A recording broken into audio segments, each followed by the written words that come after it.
Hello, everybody. Olá a todos, aqui é Pascal Lotaz do Neutralis Studies e hoje estou novamente acompanhado do meu compatriota Jacques Bode, ex-oficial de inteligência suíço e coronel do exército suíço. Jacques, bem-vindo de volta. Jacques, welcome back. Muito obrigado. Obrigado por me convidar novamente. E obrigado. Quero aproveitar esta oportunidade para agradecer por tudo que você fez em apoio ao meu caso. As entrevistas que realizou, todas as pessoas que compartilharam suas opiniões em seu canal. Acho que isso é extremamente útil. Também tem sido útil para que eu compreenda melhor o meu caso.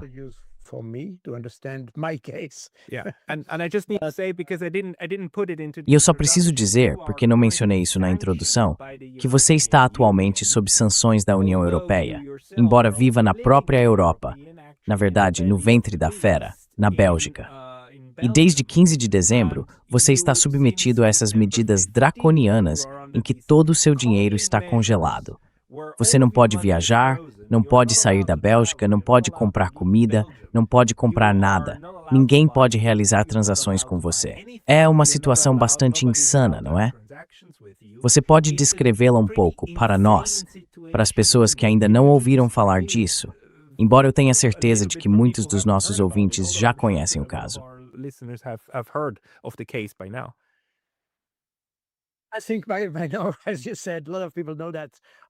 Acho que a esta altura, como você disse, muitas pessoas já sabem disso no mundo todo. Mas de qualquer forma, fui colocado sob sanções no dia 15 de dezembro, como você bem mencionou. Não fui informado com antecedência. Então fui pego de surpresa naquele dia. Essa é uma decisão política, não judicial, o que significa que nunca estive diante de um tribunal. Nunca violei nenhuma lei e nunca fui acusado de violar qualquer lei. Não tive oportunidade de me defender, de ser representado por um advogado ou de apresentar meu caso. Até agora, nem sequer me mostraram o processo. Portanto, essa é uma decisão unilateral, uma que me priva da liberdade de movimento e eu diria até da liberdade de viver, porque, como você bem disse, as sanções congelaram minhas contas na União Europeia, o que significa que não posso pagar por nada.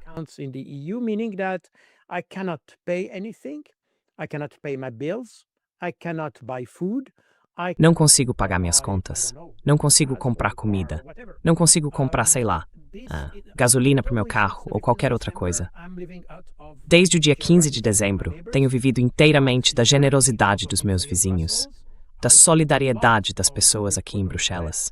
Recebi muitas ofertas de ajuda, pessoas querendo me apoiar dentro da União Europeia, na França, nos Países Baixos, na Alemanha, na Suíça, é claro, e assim por diante. Mas até agora, estou vivendo da generosidade das pessoas do meu bairro. A UE, sem qualquer devido processo, de fato retirou minhas liberdades fundamentais, incluindo a liberdade de expressão, aliás. Isso é bastante estranho, porque, como você provavelmente sabe, sou especialista em Estado de Direito na ONU.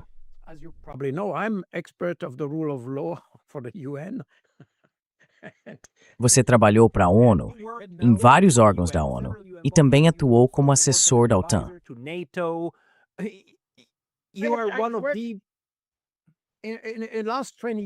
Nos últimos 20 anos da minha vida, trabalhei para instituições internacionais.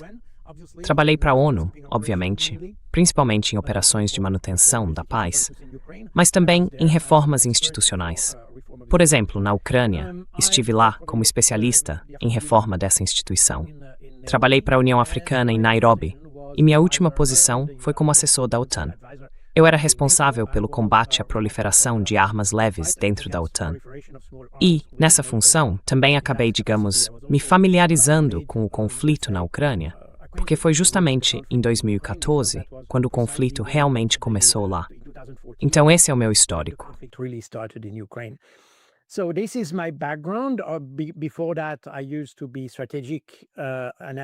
Antes disso, eu era oficial de análise estratégica na inteligência suíça. Isso foi há muito tempo.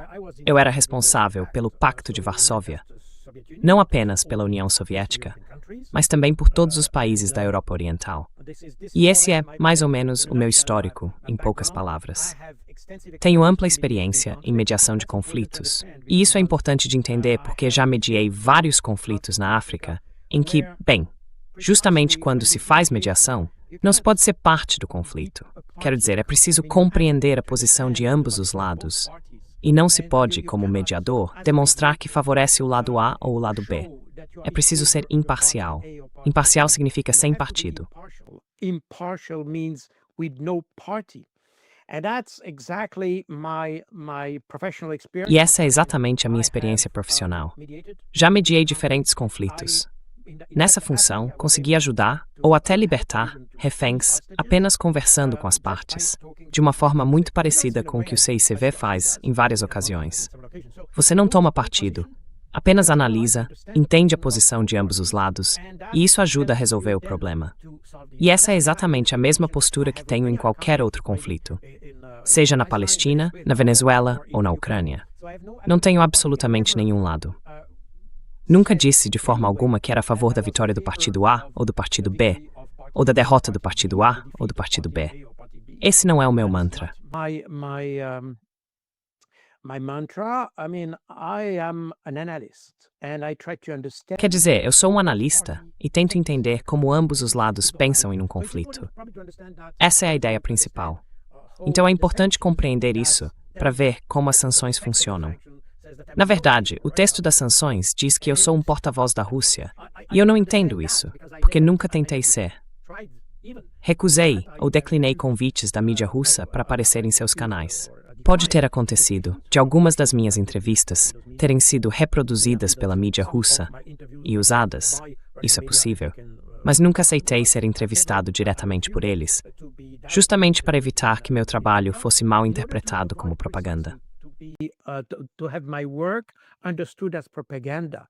And if you read my books, for instance, because I have wrote several books. E se você ler meus livros, por exemplo, porque escrevi vários livros sobre conflitos, especialmente o da Ucrânia, verá que evito qualquer linguagem normalmente associada à propaganda, como bandeirista ou nazista ucraniano, ou coisas do tipo.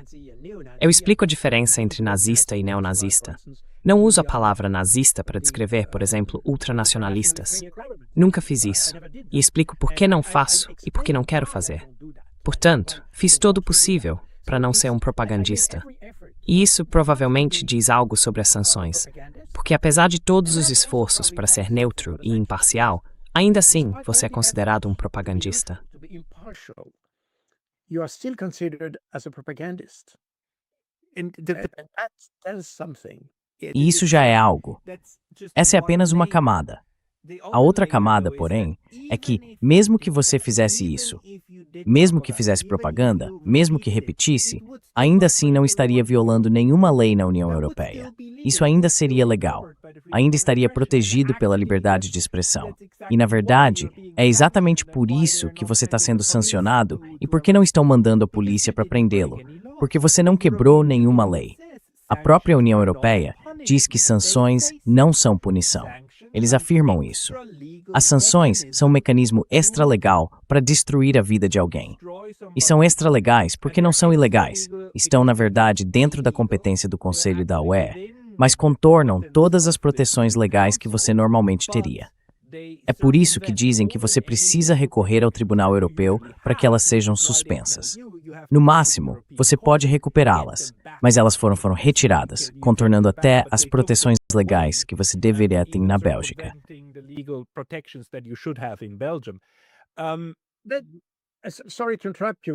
Desculpe interromper você. Você está absolutamente certo sobre isso. Concordo plenamente. E, aliás, você explicou isso extremamente bem em alguns dos vídeos anteriores que fez. Isso é muito interessante, mas há uma camada adicional, se quiser, nisso. Porque, como você sabe, a decisão sobre as sanções foi tomada pelo Conselho de Ministros das Relações Exteriores da UE.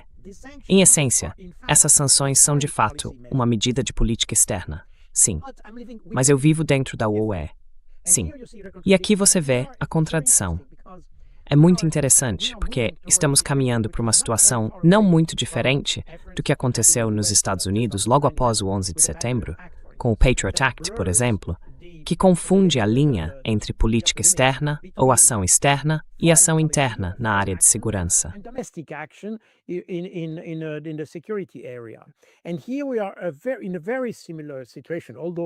E aqui estamos em uma situação muito semelhante, embora eu não tenha nenhuma segurança, fundamentalmente não, nenhuma lei sobre segurança. Mas a União Europeia está usando instrumentos de política externa para sancionar alguém que está dentro da UE. Isso é bastante único, pelo que eu saiba. Existem outros casos de pessoas que foram sancionadas, também por questões relacionadas à liberdade de expressão, liberdade de imprensa ou coisas do tipo. Não estou a par de todos os casos. Pelo que entendo, e posso estar errado quanto a isso, a maioria dessas pessoas vive fora da UE.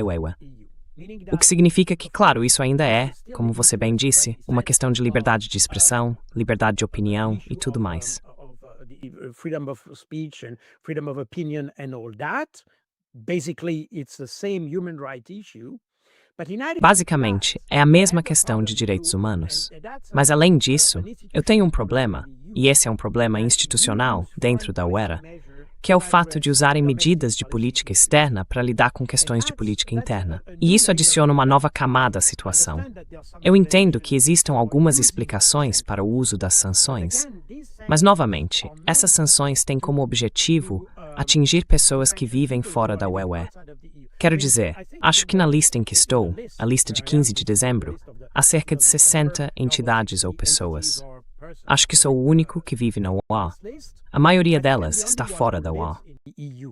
Most of them are living outside of the EU. Sorry, yes. Desculpe, sim. Na verdade, há o caso antes do meu, e o nome dele é Hüseyin Doğru. Ele é um cidadão alemão que vive na Alemanha e foi sancionado no final de 2024 ou início de 2025 sob o mesmo regime de sanções. A União Europeia, na verdade, tem 3 regimes de sanções, mas este é o regime de sanções contra a Rússia. E ele está sob sanções na Alemanha há mais de um ano. O absurdo é que na lista de sanções, sua nacionalidade está registrada como turca. Mas ele me disse em uma entrevista, não, eu não sou turco. Eu não tenho nacionalidade turca, alemão e apenas alemão. Mesmo assim, o listam como turco. But they still list him as Turkish.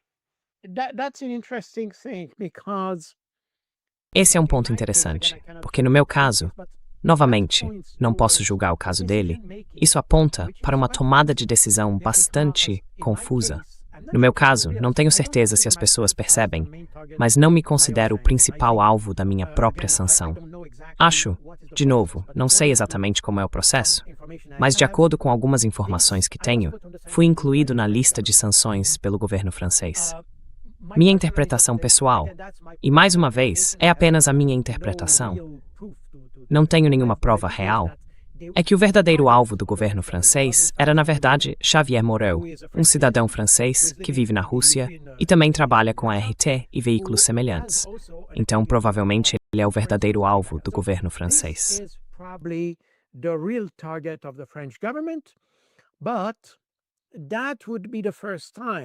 Mas isso seria a primeira vez que o governo francês mira em seus próprios cidadãos.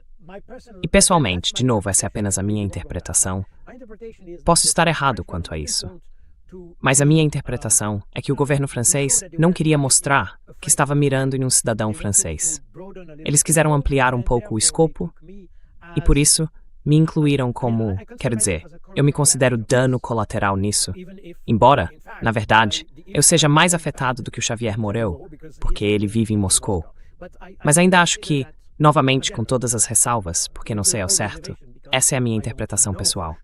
A próxima questão é que, segundo meus advogados, o governo francês, muito provavelmente, bem, com certeza, conversou com o governo suíço antes. E o governo suíço não reagiu a isso. E isso levanta outra questão, mas...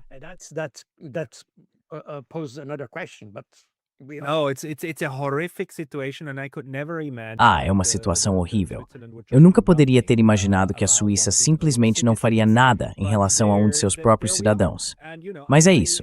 Veja, eu coletei mais de 350 assinaturas em 3 ou 4 dias, de acadêmicos, jornalistas, ex-diplomatas, e as enviei ao nosso Ministério das Relações Exteriores.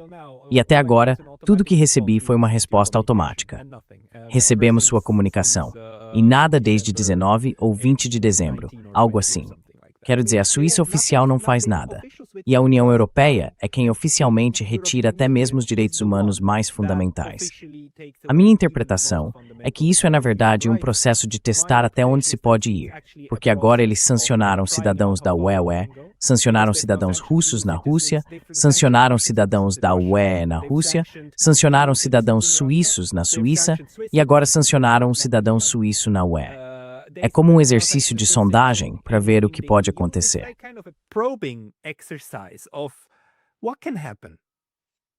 That might be the case. Again, I have Pode ser que seja esse o caso. De novo, quero dizer, o processo que você descreve aponta nessa direção. Pessoalmente, não tenho uma opinião formada sobre isso. Pode ser que sim ou não. Eu não sei. A questão é que vemos cada vez mais que, como eu te disse, sou especialista no Estado de Direito. E quando se fala em Estado de Direito, a própria expressão já diz tudo. É o governo das leis. Mas aqui estamos diante de um caso que não é regido pela lei. É regido por políticas. Pode-se ver que nos Estados modernos, desde o século XVIII, tendemos a ter a governança definida pela lei e pelo Estado de Direito. E agora estamos em uma situação em que a política se sobrepõe à lei. Na verdade, é interessante notar que temos vários casos assim hoje em dia. Não quero me alongar sobre o caso do Sr. Maduro, mas estamos exatamente na mesma situação. A política se sobrepõe à lei e ao direito internacional nesse caso. law and international law in that case. Yeah. But and that's I think it's a very dangerous. E isso eu acho é uma situação muito perigosa. Não apenas uma situação, mas uma tendência, na verdade. Porque vemos cada vez mais que tendemos a tomar decisões, antes de tudo, sem prestar atenção aos fatos. E como tomamos decisões ruins, depois precisamos proteger essas decisões ruins, dizendo às pessoas que estão espalhando propaganda se as contestarem. É um círculo vicioso em que estamos nos envolvendo.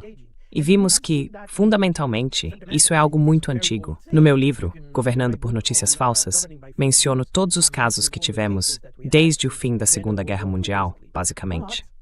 Mas essa situação, eu diria, se acelerou de certa forma depois do 11 de setembro, quando tivemos a sensação de que a segurança deveria se sobrepor a qualquer tipo de lei, ao caso de Guantánamo e todos esses outros casos em que, de fato, a lei é desconsiderada para favorecer a política. In order to favor policy. Sorry, yes. No, you're absolutely right. Desculpe. It's just I wanted Sim. to point Não, out that não. Você está Donald absolutamente Trump certo. once made Eu só queria very destacar que outro convidado do meu programa uma vez fez uma observação muito importante, que os Estados Unidos vêm passando, e parece que a União Europeia agora está seguindo, de um modelo de Estado de Direito, em que há uma lei igual para todos, para um modelo de governo pela lei, em que se usa a lei como um martelo contra aqueles de quem não se gosta, mas não contra os que se aprova. Faz-se isso de forma extremamente seletiva. E, de certo modo, o que a União Europeia está fazendo com as sanções é exatamente um desses momentos. Isso piora toda a situação, porque não há um processo definido quando alguém é sancionado, certo? De novo, porque não é ilegal. O que estão fazendo não é ilegal. Portanto, eles podem escolher livremente quem querem atingir. E o que torna tudo ainda pior é que podem usar qualquer coisa como justificativa.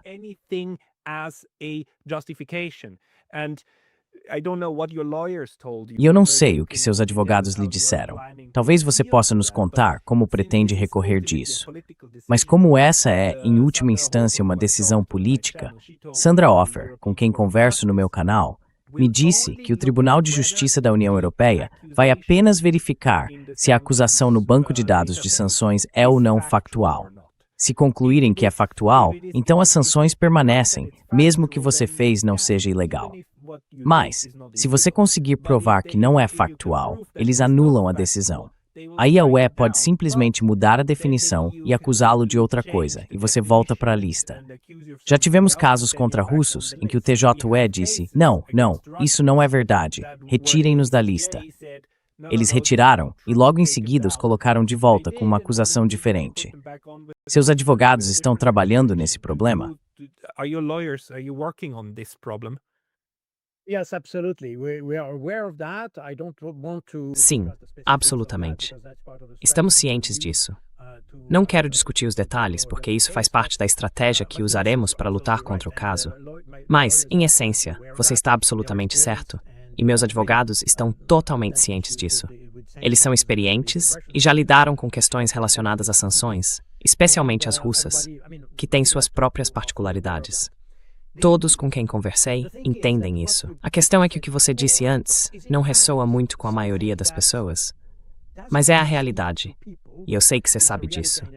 Passamos de uma ordem baseada no direito internacional para uma ordem baseada em regras. Sim. To the rules-based order. Yes. And that's exactly the difference, because law is law. This is E é exatamente essa a diferença. Porque lei é lei. Está escrita. A lei é dada e definida. Definida é clara. Quero dizer, você tem um texto. Pode ser complexo, pode ser difícil, mas você tem algo. As regras, no entanto, não são escritas. Elas podem ser interpretações da lei, podem ser políticas, coisas desse tipo. E se falarmos apenas da Suíça, por exemplo, fiquei surpreso ao ver que, ao ler os relatórios sobre nossa política de segurança nacional, aqueles que temos anualmente, tanto sobre a segurança da Suíça, o relatório de inteligência estratégica, quanto o relatório sobre política de segurança, não mencionamos em nenhum momento uma ordem internacional baseada em leis. don't mention law-based international order at all. Since about 10 years, we have shifted in the Há cerca de 10 anos, os documentos passaram a se referir a uma ordem internacional baseada em regras. E no caso da Suíça, novamente, não posso falar por outros países, mas na Suíça, não tenho conhecimento de nenhum debate público sobre essa questão. Não. Quero dizer, a mudança de uma ordem baseada no direito internacional e na sua observância para uma baseada em regras, essa discussão nunca aconteceu. Trabalhei no Ministério das Relações Exteriores por vários anos, antes de ser enviado ao exterior em diversas missões, embora tenha continuado sendo membro do Ministério das Relações Exteriores da Suíça, aliás. member of the Swiss Ministry of Foreign Affairs, by the way. But nevertheless, I never heard. Mas ainda assim, nunca ouvi falar de nenhum debate sobre isso, nem mesmo dentro do Ministério, o que significa que mudamos uma parte essencial da nossa política externa, sem qualquer conhecimento público real. É uma mudança silenciosa de política que ninguém realmente percebeu. E hoje, o termo baseado em regras, quero dizer, ordem internacional baseada em regras, é amplamente aceito. Então, estamos diante de algo que, acredito, é uma evolução que vimos em todos os lugares. Os Estados Unidos foram quem promoveram essa mudança de políticas, e hoje ela está em toda parte.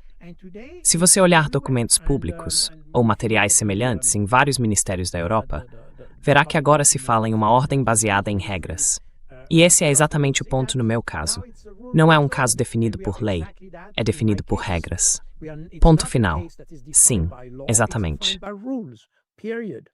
Yeah, but exactly. And the rules are made arbitrarily. That's the point. E as regras são feitas de forma arbitrária. Esse é o ponto. À medida que avançam, enquanto as inventam, simplesmente as tiram do nada. Exatamente. A verdadeira questão é, o que fazemos a respeito disso? Porque a União Europeia conseguiu agora criar um processo em que, segundo o Tratado de Lisboa, está dentro de seus direitos legais ao estabelecer um regime que lhe permite contornar até mesmo as mais básicas proteções de direitos humanos dos Estados-membros. É isso que torna tudo tão horrível. E você é um dos primeiros, não o primeiro, mas um dos primeiros exemplos disso. E um caso em que se torna muito evidente, muito claro, que agora se trata de um regime.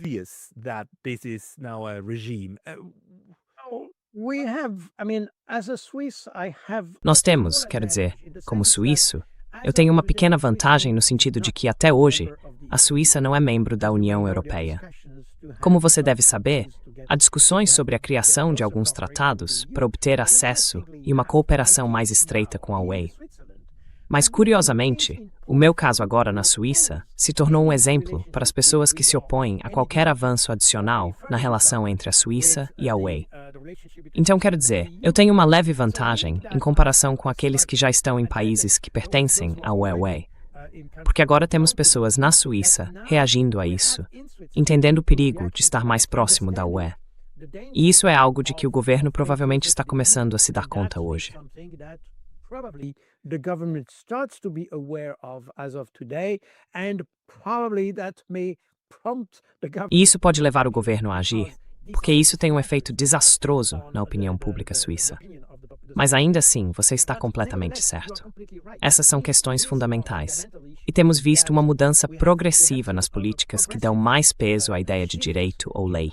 E isso é algo que, até hoje, quase ninguém percebe. Porque todos entendem que a Rússia é má. Todos entendem isso. Mas podemos encontrar outro caso. E um bom exemplo pode ser a Dinamarca com a Groenlândia. Quando você começa a entender isso, de que lado você fica então? E qual é a sua posição? Porque esses são casos em que hoje há uma espécie de unanimidade sobre o que é errado ou ruim. Mas temos uma situação muito estranha, aliás, em relação ao conflito na Ucrânia.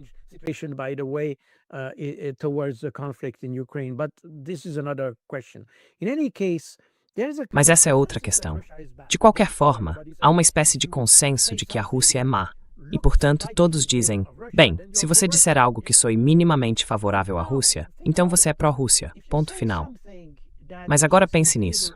Se você disser algo favorável aos Estados Unidos em relação à Dinamarca, ou algo assim, como seria tratado? E veja, teremos mais casos como esse. Quero dizer, não sei quanto tempo o conflito na Ucrânia vai durar, veremos. Mas pode haver algo depois disso. E depois disso, pessoas que hoje estão no mainstream podem de repente se ver fora dele por algum motivo. E então poderão ser atacadas pelas mesmas regras.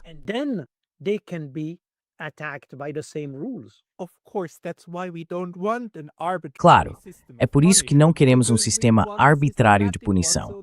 Queremos um sistema sistemático para que saibamos como estruturar a sociedade. É bem simples. Mas quero te perguntar algo, e isso entra profundamente na sua área de especialização. Sanções são uma medida, uma chamada medida, de qual é mesmo a palavra que procuro, um direito soberano, certo? Dentro da União Europeia ou em qualquer país do mundo, embora a UE não seja um país, ela tem direitos previstos no tratado. Ela tem o direito de restringir negócios em seu território, que é basicamente o que faz. E os Estados Unidos fazem o mesmo quando impõem sanções.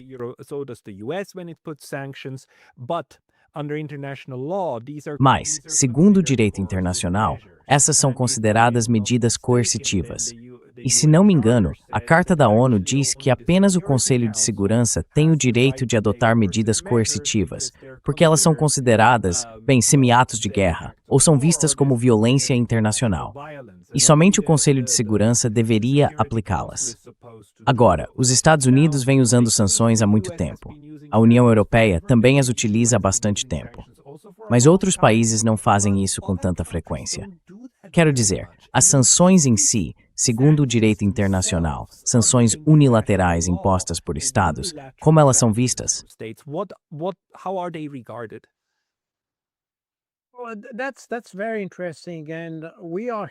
Isso é muito interessante. E estamos em uma espécie de zona cinzenta aqui, porque, obviamente, os Estados Unidos criaram um precedente com sanções unilaterais. Institucionalmente, como você disse corretamente, o Conselho de Segurança da ONU é o único que, em teoria, deveria ter permissão para impor sanções contra um membro das Nações Unidas. Por algum motivo, se você olhar a Carta, por exemplo, há muitas justificativas para isso. A que eu costumo usar é que a Carta da ONU afirma que não se pode interferir nos assuntos internos dos países. E as sanções são essencialmente uma forma de influenciar os assuntos internos dos países, o que significa que, como a ONU estabeleceu as regras, ela também tinha o direito de violá-las, se eu colocar de forma extremamente simples.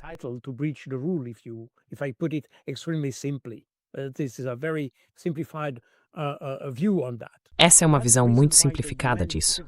É por isso que o Conselho de Segurança da ONU tem essa capacidade.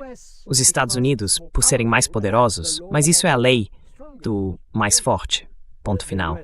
Os Estados Unidos fizeram isso. A União Europeia faz isso.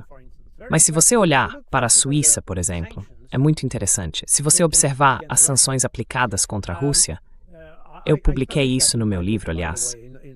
Se você olhar o número de sanções, obviamente os Estados Unidos têm mais contra a Rússia. Mas o segundo país, e isso até o início de dezembro do ano passado, o segundo país que mais sanciona a Rússia é a Suíça, antes da União Europeia.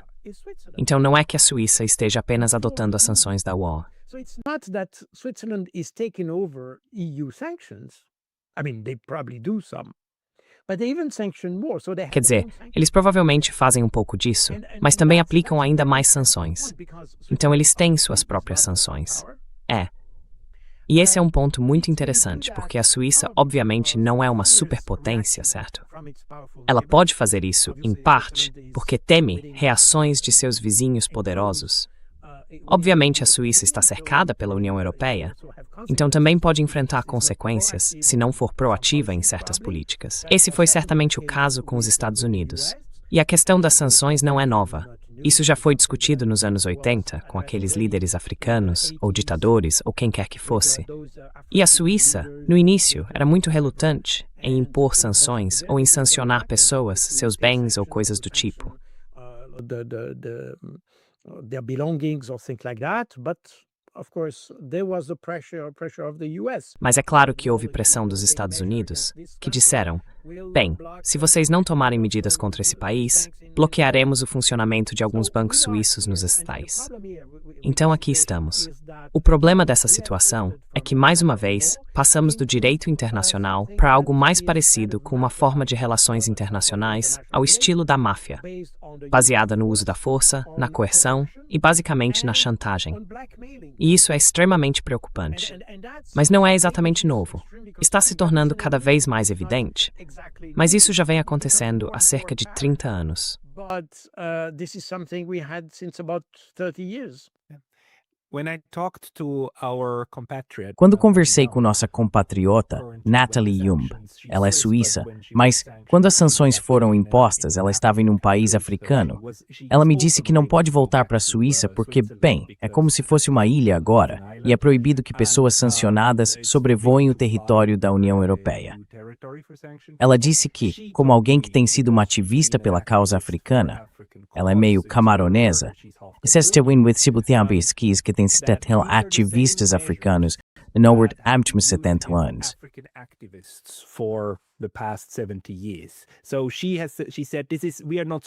Então ela disse, não somos estranhos a esse tipo de tratamento, mas agora isso está sendo estendido a pessoas dentro da União Europeia, pessoas dentro da Suíça. É como se o processo colonial estivesse voltando para casa. E é isso que o torna tão assustador, essa política externa sendo voltada para dentro. Não precisaríamos, quero dizer, obviamente não podemos fazer isso. Mas quando terminarmos com isso e tivermos aprendido as lições, não teríamos que concluir que as sanções em geral são uma forma ilegal de interagir com outras pessoas.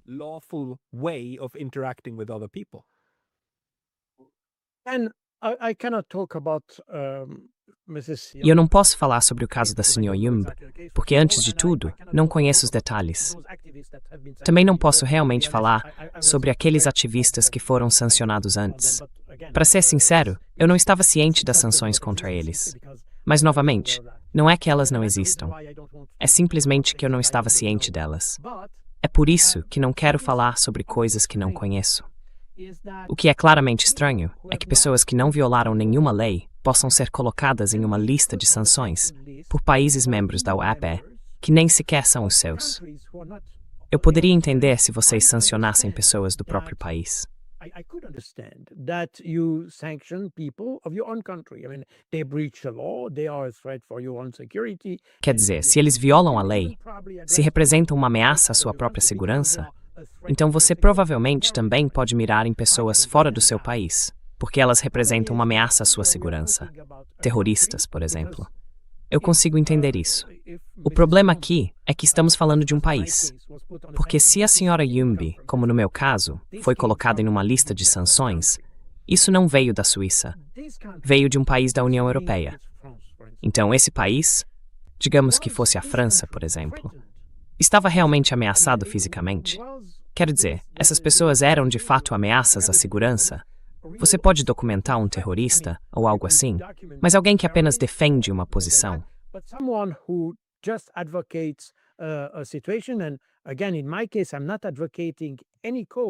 E novamente, no meu caso, não estou defendendo nenhuma causa. Não me considero um ativista. Mas ainda assim, a liberdade de expressão se aplica igualmente a todos. A questão é, Se você não representa uma ameaça direta a um país, como um país estrangeiro pode te acusar? Quero dizer, estamos falando da França. Poderia muito bem ser os Estados Unidos. Os Estados Unidos poderiam decidir que sou um terrorista, ou decidir que sou um ativista, ou decidir que não posso falar, ou decidir. Veja, até sorri quando isso aconteceu com Thierry Breton, mas é o mesmo tipo de caso. Os Estados Unidos aplicam sanções a pessoas e entidades em todo o mundo. Podem ser empresas, podem ser quem for. Entities, I mean, it can be companies, it can be whoever, without even needing to document that. Because Nós nem precisamos documentar isso, porque no fim das contas, no meu caso é óbvio. Mas, para todos aqueles que estão em uma lista de sanções, eles podem ser colocados nela sim, de uma hora para outra. Quero dizer, ninguém precisa provar nada. Pegue o caso do Maduro, por exemplo. A justificativa para atacá-lo era que ele era o chefe de um cartel de drogas. E hoje descobrimos que esse cartel não existe, e o Departamento de Justiça retirou a acusação. Então, estamos lidando com algo que, como você disse antes, é totalmente arbitrário. Podemos definir a ameaça da forma que quisermos. Nem precisamos mostrar que ela realmente existe. Ainda pior. It's even worse. I mean, it doesn't even legally need to be a threat. Quer dizer, nem precisa ser legalmente uma ameaça. Se eles quiserem, podem colocar seu nome na lista, acusando você de ser um suíço de mais de 60 anos em Bruxelas. E isso valeria. Isso valeria. Você ainda estaria na lista.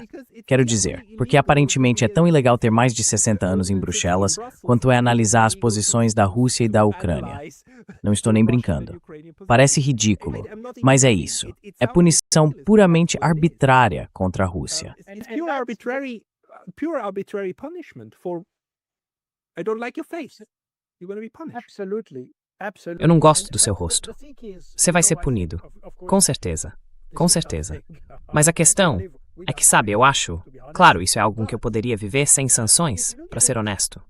Mas se olharmos de forma crítica e com algum distanciamento, todo mundo que tem algum conhecimento do caso entende que, independentemente do que se pense sobre quem quer que seja, Rússia, Ucrânia, quem for, todo mundo entende que é injustificado. Quer dizer, houve alguns jornalistas suíços que acharam injustificado.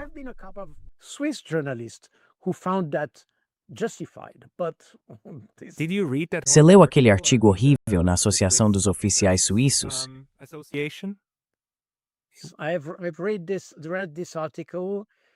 Eu li aquele artigo. Mas, novamente, ele é tão mal documentado que não tenho certeza se o cara ganhou algo com isso. É a mesma coisa com a União Europeia, aliás. No fim das contas, como todo mundo entende que é injustificado, muitas pessoas que acompanharam minhas entrevistas em vários canais perguntaram: como podemos punir alguém por algo que ele nunca disse? E mesmo que ele tivesse dito, ainda assim não seria ilegal.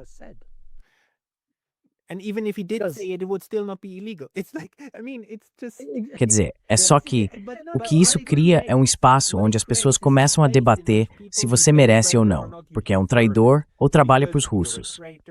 Elas começam com essa, sabe, essa mentalidade de linchamento que isso realmente alimenta.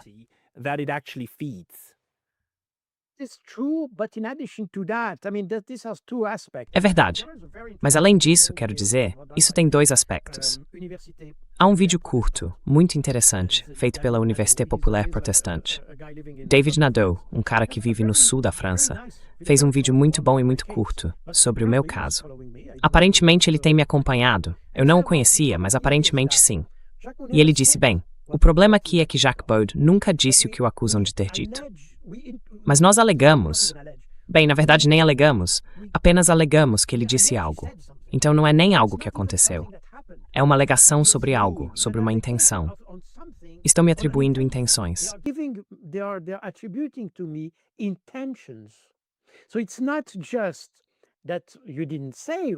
Então não é apenas que você não disse o que disseram que você disse, mas que eles interpretam o que você disse de uma forma que você nunca quis dizer. Estamos lidando com algo que vai além até mesmo da liberdade de expressão e da liberdade de opinião, porque aqui é claramente manipulação de opinião. E isso é bastante interessante. A visão dele, novamente, eu não conhecia essa pessoa, mas aparentemente ela me seguia. Ele disse em seu vídeo que nem sempre concorda comigo e tudo mais. Mas, ao mesmo tempo, ele disse que Jacques Bode nunca disse o que o acusam de ter dito. Então estamos diante de algo que vai muito além da ideia de que alguém poderia até queimar meus livros, entende? Porque, no fim das contas, não são meus livros que são o problema, mas o que as pessoas podem interpretar ao lê-los.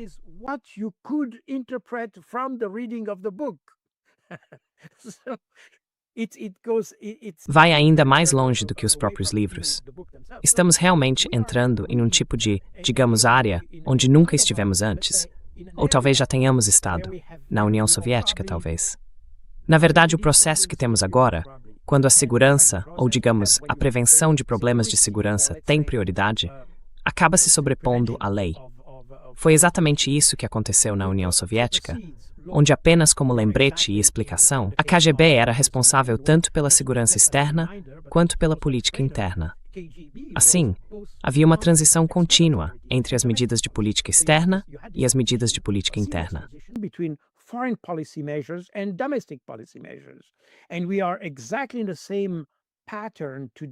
Estamos vendo exatamente o mesmo padrão hoje com a União Europeia, e é exatamente para lá que estamos indo. Acho isso extremamente preocupante. Não sou o único, pois fui contatado por vários parlamentares europeus.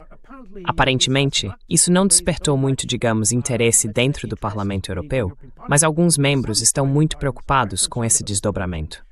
Porque, como eu disse, hoje tudo bem, todos são contra a Rússia, Rússia, Rússia. Mas amanhã pode ser outra coisa. E as mesmas regras podem ser aplicadas a qualquer um. Essa é a questão.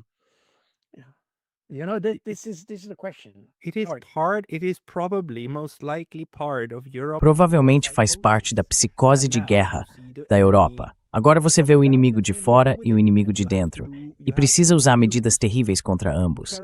É muito, muito assustador se for realmente isso, porque isso vai piorar.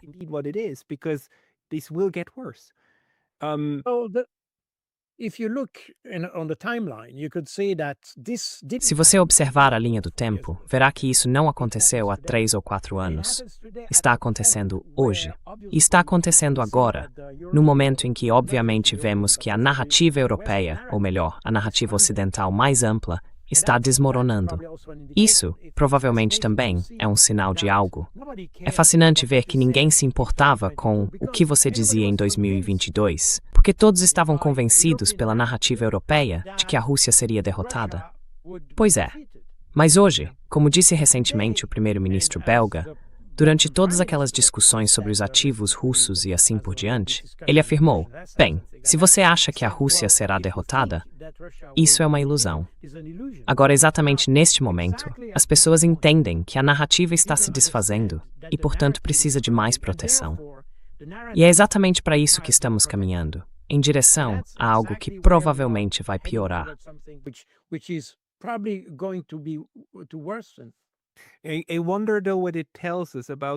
Mas eu me pergunto, o que isso nos diz sobre a forma como nossos estados no Ocidente são construídos? Porque, veja, em teoria, haveria uma maneira totalmente legal e normal de alcançar o que eles alcançaram com você. E isso seria criminalizar o ato, certo? Criar uma lei, aprová-la no Parlamento Europeu, aprová-la nos parlamentos nacionais e criminalizar a propaganda. Isso seria possível, mas seria um processo longo e demorado, e levantaria muitas bandeiras vermelhas de todos os lados, porque esbarraria em problemas óbvios com a liberdade de expressão. Então, em vez de fazer isso, que seria o caminho normal, opta-se pela via da política externa, que é muito mais fácil, muito mais direta. Mas isso não diz algo sobre a forma como os estados estão estruturados neste momento? Talvez também sobre os caminhos disponíveis para reagir contra esse tipo de bestialidade.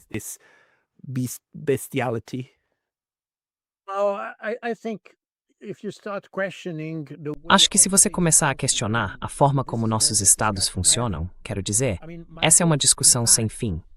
Meus livros, na verdade, não tratam de quem vence, se é a Rússia, a Ucrânia ou quem quer que seja. Meus livros tratam da forma como tomamos decisões. Esse é o tema dos meus livros. a forma como tomamos decisões. E vemos que em um dia dizem que a Rússia está tirando microchips de máquinas de lavar para colocar em mísseis, que eles não têm mais mísseis, que só tem 3 ou 4 meses de munição, e assim por diante. Aí, 3 semanas depois, dizem que a Rússia está prestes a atacar Paris, e o chefe do Estado-Maior está preocupado porque a França pode ser atacada em alguns anos. Então essa é a questão central. Qual é a credibilidade dos nossos estados? Mais uma vez, eu sou um guerreiro da Guerra Fria. Quero dizer, nós vivenciamos a situação que existia durante a Guerra Fria. I mean, we experienced the situation we had during the Cold War. During the Cold War, the Pravda was not forbidden. Durante a Guerra Fria, o Pravda não era proibido. Você podia comprar o Pravda em uma banca de jornal. Ele não era banido. Nós nem mesmo proibimos o Partido Comunista. Quero dizer, o Partido Comunista Francês, por exemplo, tinha fortes ligações com o Partido Comunista Soviético, mas não era proibido. Provavelmente, as pessoas eram monitoradas, e certamente havia mais civis cientes disso. Mas não era proibido. A razão pela qual não precisávamos recorrer à censura, ou restringir a liberdade de expressão ou de opinião, era porque tínhamos confiança de que possuíamos o sistema superior. Acreditávamos que nosso sistema prevaleceria e que não importava como a propaganda soviética atuasse, nossa narrativa sempre seria mais forte. Our narrative will always be better. And therefore you don't need a censorship. You have a kind of a informational E, portanto, você não precisa de censura. É uma espécie de darwinismo informacional, por assim dizer. O problema é que, quando você começa a praticar censura, sanções contra indivíduos, proibição de discursos, impedir pessoas de publicar ou o que for, até mesmo banir a mídia russa, por exemplo, isso significa que você não confia no seu próprio sistema. Significa que suas decisões não se baseiam em fatos, que você não consegue justificar o que está dizendo. E, portanto, suas próprias políticas, seu próprio discurso e sua própria governança são frágeis, porque não estão construídos sobre uma base sólida de fatos e evidências. Na verdade, o que estamos vendo aqui é um exemplo de fraqueza essencial.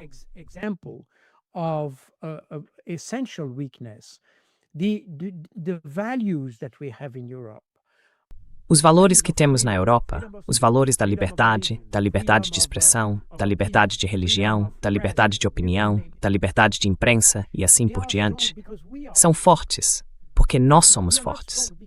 Nós não somos fortes por causa dos valores. Os valores são fortes porque nós somos fortes.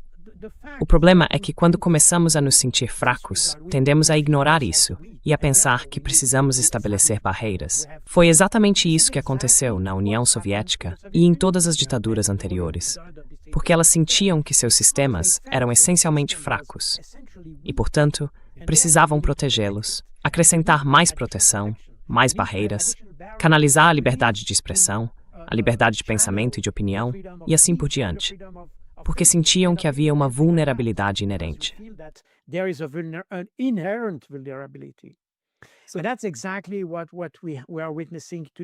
É exatamente isso que estamos testemunhando hoje. Quero dizer, nos últimos 3 anos, independentemente do que tenha acontecido na Ucrânia, obviamente muitas decisões ruins foram tomadas. E vemos que a Europa se enfraqueceu, essencialmente economicamente, em vários níveis. E isso, de fato, demonstra a fragilidade da governança. Portanto, a governança precisa se proteger. E é assim que eu vejo a situação. Não tenho certeza se essas sanções são benéficas para a União Europeia. Se olharmos com um certo distanciamento, na verdade, elas afetam a credibilidade de todo o sistema. E isso pode ser visto em países individuais. Quero dizer, você mencionou o caso da Alemanha. A Alemanha foi um dos primeiros países a sancionar seus próprios cidadãos. Quer dizer, a Alemanha como país, não como a União Europeia, mas a Alemanha. Acho que foi a Seo Lip, que costumava ser jornalista trabalhando no Donbass, e ela foi sancionada. Ela é cidadã alemã. Agora está morando na Rússia, pelo que suponho. Não sei exatamente, não estou acompanhando, mas...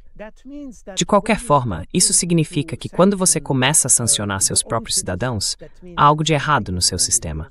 Porque, do contrário, isso não seria necessário. A verdade bastaria.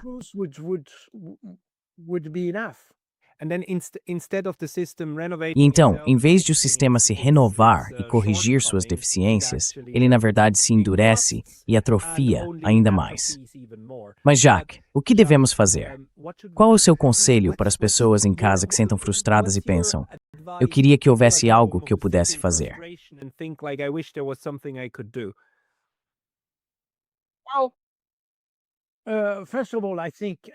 Bem, antes de tudo, eu acho, e acho que Alexandra Offer também disse isso, assim como muitos outros, que basicamente essa batalha não será decidida no nível jurídico, mas terá que ser travada no nível político. Na União Europeia, as pessoas entendem que o meu caso é apenas a ponta do iceberg e pode criar um precedente para outras questões. Eu sei que várias coisas vão começar a se mover agora. Obviamente tivemos os feriados, mas todo o sistema está enfraquecendo e, portanto, veremos mais ação. As pessoas percebem que o meu caso deve ser tomado como exemplo para evitar a criação de um precedente. Então essa luta política certamente vai começar. Recebo muitas mensagens de toda a Europa, na verdade, de todo o mundo, de pessoas muito preocupadas, mas especialmente dentro da Europa. Of people who are very concerned, but especially within Europe. And because, of course, E porque, é claro, as pessoas na União Europeia são diretamente afetadas por uma decisão dessas, veremos uma reação política a respeito. Eu não sei exatamente o que o governo suíço pretende fazer, ou se pretende fazer algo, aliás. Não tenho absolutamente nenhuma indicação disso. Tentei entrar em contato com a embaixada em Bruxelas no dia 12 de dezembro, quando recebi pela primeira vez a notícia de que eu poderia estar na lista. Como já expliquei, eles nunca me retornaram a ligação, e ainda não o fizeram, mesmo depois de mais de 3 semanas. Fui contatado, no entanto, pela embaixada suíça em Haia, que é responsável pela proteção consular dos cidadãos que vivem no Benelux.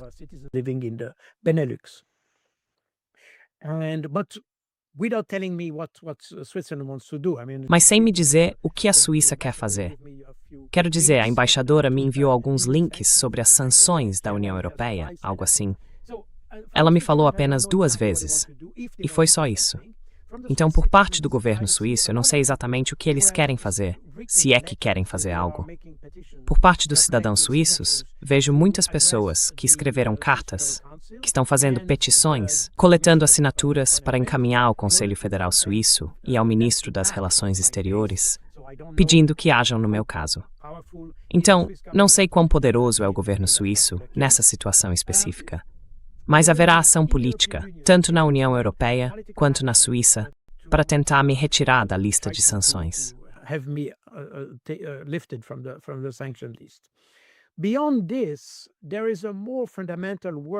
Além disso, há um trabalho mais fundamental a ser feito. E o que você faz, na minha opinião, é extremamente útil. Quero dizer, você e outros canais como o seu são extremamente úteis, porque esse tipo de defesa é realmente a maneira de alcançar as pessoas. Veja o meu caso na França, por exemplo. Embora eu fale francês, quase ninguém sabe sobre ele, porque a mídia francesa tem sido extremamente silenciosa. E você sabe, a mídia francesa é como durante a ocupação alemã. Eles dizem o que o governo manda dizer. É isso. Eles ficam em silêncio se o governo manda ficar em silêncio. E é exatamente isso que está acontecendo com o meu caso. Na verdade, tenho familiares que vivem na França e nem sequer estavam cientes disso.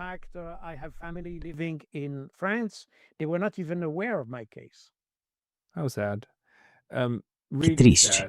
Realmente triste, tudo isso. Jacques, uma última coisa. As pessoas que querem, de alguma forma, te apoiar. Quero dizer, já que todas as suas contas foram congeladas e tudo mais, provavelmente é muito difícil te enviar qualquer coisa. Mas existe alguma maneira de as pessoas que realmente querem fazer algo por você ajudarem? Elas devem entrar em contato com você? O que devem fazer?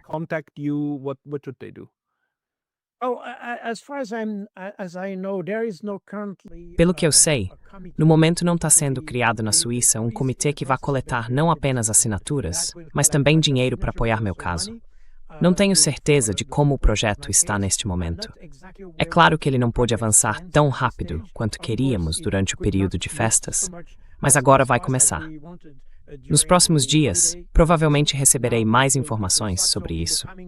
Se algum dinheiro puder ser arrecadado, só poderá ser arrecadado em países fora da União Europeia. Portanto, poderia ser na América do Norte. Recebi muitas ofertas de pessoas no Canadá, nos Estados Unidos e, é claro, na Suíça. Muito provavelmente, a Suíça será o lugar onde esse dinheiro será arrecadado. Mais uma vez, não estou a par de todos os detalhes, porque isso está sendo tratado por outras pessoas. I am not aware of all the details because this is done by people. I shouldn't even be aware of that. Eu nem deveria estar ciente disso, porque, de acordo com as regras da União Europeia, ninguém tem permissão para me fornecer qualquer recurso, seja lá o que essa palavra signifique. Então, as pessoas não podem me dar nenhum recurso. Quero dizer, mesmo aqueles que estão me fornecendo comida, bem, presumo que comida básica para necessidades básicas não será considerada uma ação punível ou um caso criminal. Mas fornecer recursos, muito provavelmente financeiros, transferir dinheiro, por exemplo, isso eles não podem fazer. Não temos dinheiro porque minhas contas estão bloqueadas. E dar-me dinheiro seria então um caso criminal para essas pessoas. Portanto, na Suíça, eu os manterei informados sobre onde esse dinheiro será arrecadado. Será na Suíça e eu lhes darei o endereço e os contatos adequados.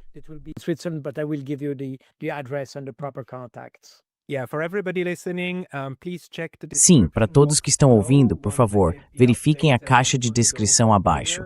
Assim que eu tiver as atualizações, vou colocá-las lá também.